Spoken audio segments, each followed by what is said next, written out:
The Story Behind the Images is a book that is hard to put down and one that aspiring photographers will find themselves picking up again and again. To learn more about this and other books by the author, please go to scottwittenberg.com. Photography 101, hosted by Scott Wittenberg. Lesson 12. Hello again.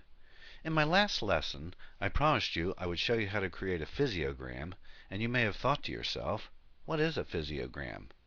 Well, a physiogram is an image made by a light source in motion on a single frame of film, or in a digital image. A well-defined pattern of light against a black background is the final goal in creating a physiogram. This physiogram is just one of many results I got when shooting. One of the first things you learn when shooting physiograms is that the results can often be disappointing, which is why you must shoot several shots before you finally get one that you're happy with. So how do you go about creating a physiogram? Well, you're going to need a few things before you begin.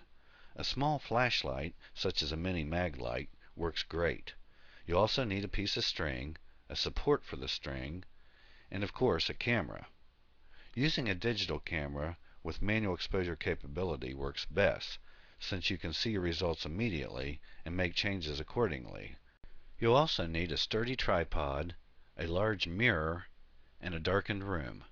The concept behind shooting a physiogram successfully is to set up the shot in such a way that you can set the light into motion and record the entire course or path of the moving light in the viewfinder. In order to do this, you'll need to keep the shutter open for the entire duration and make sure that the light source is in perfect focus. In this diagram, you can see how I set up to shoot a physiogram. To begin with, I attach the end of a flashlight to a few feet of string using duct tape, then tie the other end of the string to an overhead support, such as a long rod or pole raised 4 to 5 feet off the ground.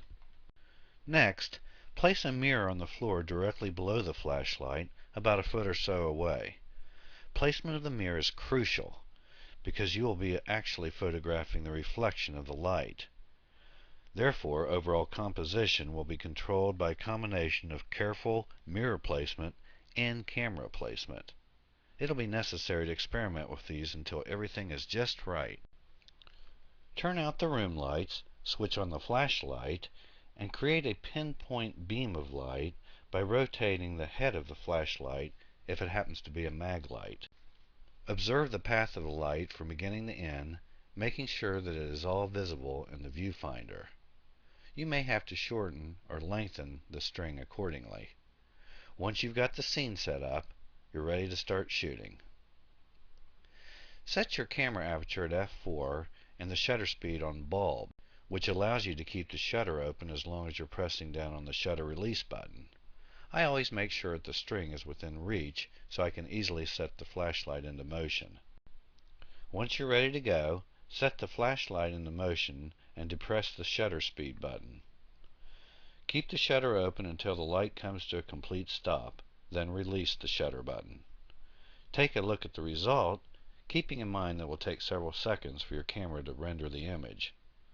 Adjust the exposure accordingly and make any compositional changes that may be necessary.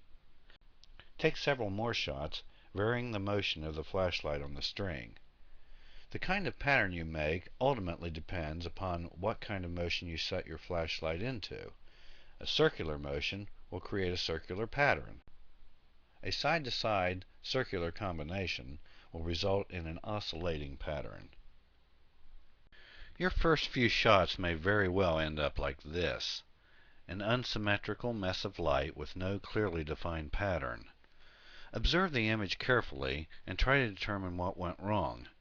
In this case, it's obvious that the flashlight wasn't moving smoothly throughout the exposure. You can remedy this by waiting until the flashlight moves smoothly before pressing the shutter release button. One really cool thing to do is to zoom in or out throughout the exposure, allowing you to control the size of the overall pattern. And don't forget, you can always switch to black and white to produce a different look. With a little patience and a lot of luck, You can create some incredible images while experimenting with physiograms.